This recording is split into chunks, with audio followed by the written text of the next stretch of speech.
Assalamualaikum warahmatullahi wabarakatuh. Hamdan syukran wa ni'mah wassalatu wassalamu ala Rasulillah sallallahu alaihi wasallam. Mari kita bersyukur atas nikmat yang Allah berikan kepada kita.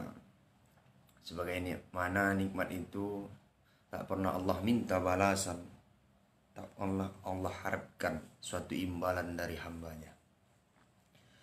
Dan tak lupa kita bersolawat kepada Nabi Muhammad sallallahu alaihi wasallam, yang mana pengorbanan beliau kita dapat menikmati yang namanya nikmat iman, nikmat Islam, dan nikmat ihsan. Selaku kita umatnya, marilah bersolawat dengan mengucapkan lafaz Allahumma salli ala Sayyidina Muhammad wa ala ali Sayyidina Muhammad.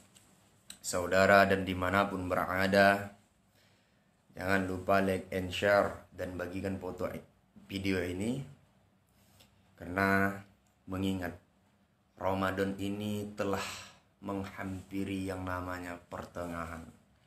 Bahkan sudah 10 Ramadan berlalu. Dan ingat, apa sih amalan kita? Apa sih amal ibadah kita kepada Allah sehingga kita mampu menjadikan Ramadan ini menjadi peristiwa yang paling penting bagi kita. Dan tak lupa, bagi siapa yang ingin bertanya, silahkan di kolom komentar. Tema pertemuan kita pada subuh yang mulia ini ialah jaga amal ibadahmu, maka akan terjaga apa yang pada dirimu. Kenapa kita diajari? Kenapa kita diperintah? Kenapa kita diseru oleh Allah untuk menjaga amal ibadah kita? Karena ini adalah suatu hal yang penting bagi diri kita. Kenapa dikatakan penting? Kita ini dilahirkan dari rahim, dan Allah ciptakan awal mulanya dari Nabi Adam, yakni segumpal tanah. Dan Allah perintahkan kepada seluruh malaikat, inni ja'ilun fil ardi khalifah. Kata Allah, sesungguhnya aku ingin menciptakan khalifah. Siapa khalifah itu? Yakni manusia. Maka dialog antara Allah dan para malaikat, seluruh malaikat itu bertanya, ya Rabb, untuk apa kau ciptakan manusia di dunia, tetapi jin engkau ciptakan sudah memporak-porandakan dunia itu? Maka ini ketika pertanyaan ini dilontarkan oleh para malaikat kepada Allah, Allah langsung berfirman kepada para malaikat, inni a'lamu ma la ta'lamun. Sesungguhnya aku mengetahui, kata Allah, tidak apa-apa yang kamu ketahui. Seketika itu malaikat mendengar firman Allah ini, kalamullah ini.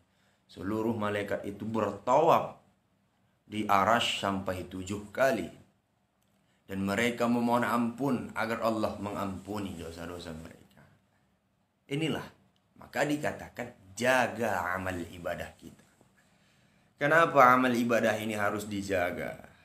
Karena kita dikhawatirkan bahwasanya banyak orang yang beramal ibadah, banyak orang yang berbuat soleh, banyak orang yang berzikir, tetapi dia tidak mampu amal ibadahnya terjaga. Dengan apa? Kalimat yang istimewa, simple dan penuh makna, ialah istiqamah. Terkadang kita selalu berzikir, selalu tahajud, selalu membaca Al-Quran, selalu berbuat kebaikan, tetapi kita tidak mau menjaganya dengan utuh. Kita tidak mau menjaga amal ibadah kita seperti mana menjaga keinginan kita di dunia ini. Inilah hal yang paling terbodoh kita lakukan di atas dunia ini.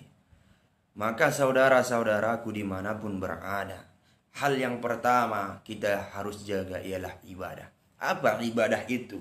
Yang pertama, kata Allah di dalam, yang pertama yang harus kita jaga ialah wabil walidaini ihsan. Ini amalan yang sangat perlu dalam diri kita.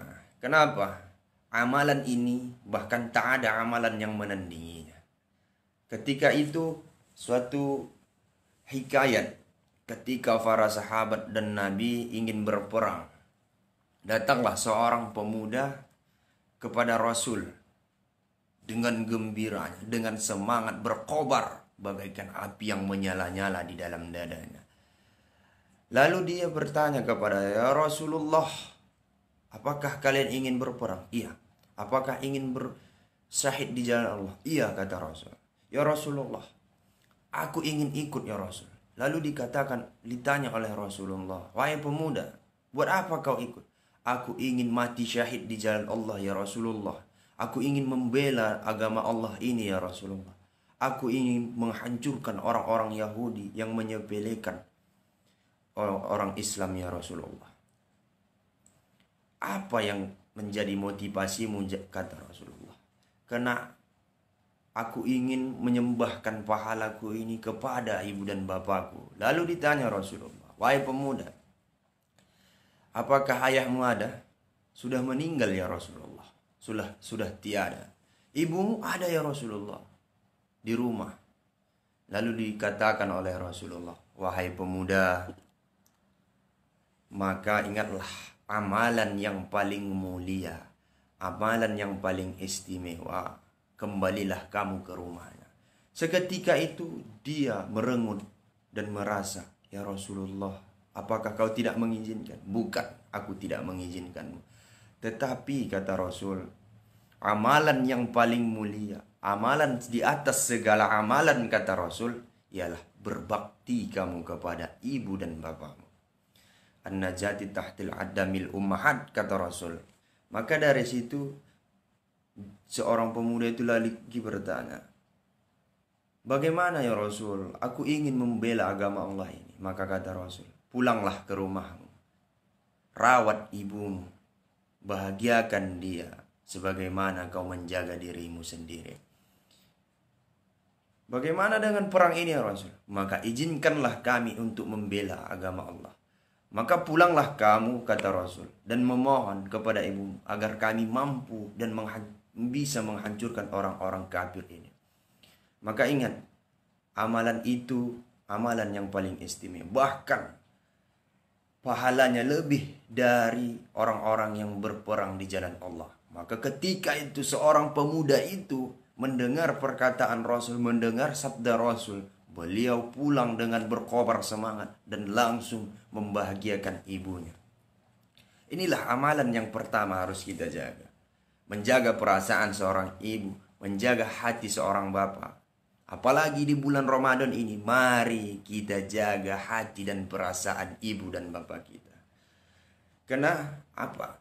Sekaya apapun kita nanti, sesukses apapun kita nanti, sejaya apapun kita nanti, dan sebanyak apapun harta yang kita miliki di atas dunia ini, ketika di hadapan ayah dan ibumu, kau masih seperti seorang anak yang tak memiliki kekuatan apapun. Ingat, tanpa keringat, tanpa kasih sayangnya, kau tak akan bisa menjadi apa-apa. Karena kita ketahui inilah amalan yang harus kita jaga. Yang kedua apa? Jangan terlalu mengikuti hawa nafsu. Terlalu bergejolak hati ini, mengikuti hawa nafsu. Inilah amalan yang kedua. Kenapa? Terkadang hawa nafsu kita ini terlalu meronta-ronta untuk melakukan hal-hal yang di luar batas, hal-hal yang dilarang oleh agama, hal-hal yang sangat dibenci Allah. Maka amalan inilah yang harus kita jaga. Kenapa? Hawa nafsu ini bisa mengantarkan kita ke dalam jurang yang curam. Karena harus kita mengendalikan hawa nafsu ini. Dan apalagi lagi di bulan Ramadan ini. Karena kita diajarkan berpuasa 1 harian lebih. Kita akan dicontohkan oleh Allah. Hai fulan, kau puasa. Beginilah penderitaan orang yang selama ini tidak mendapatkan sesuap nasi, segelas air minum. Inilah yang dirasakan orang-orang yang miskin, orang-orang yang tak memiliki kekuatan untuk menengguk air itu, untuk menyuap nasi itu. Ini yang harus kita sadari, kita pahami, yang harus kita mengerti.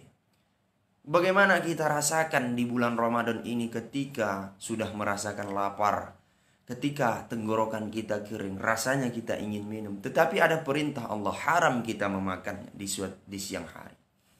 Maka inilah amalan yang harus kita ketahui.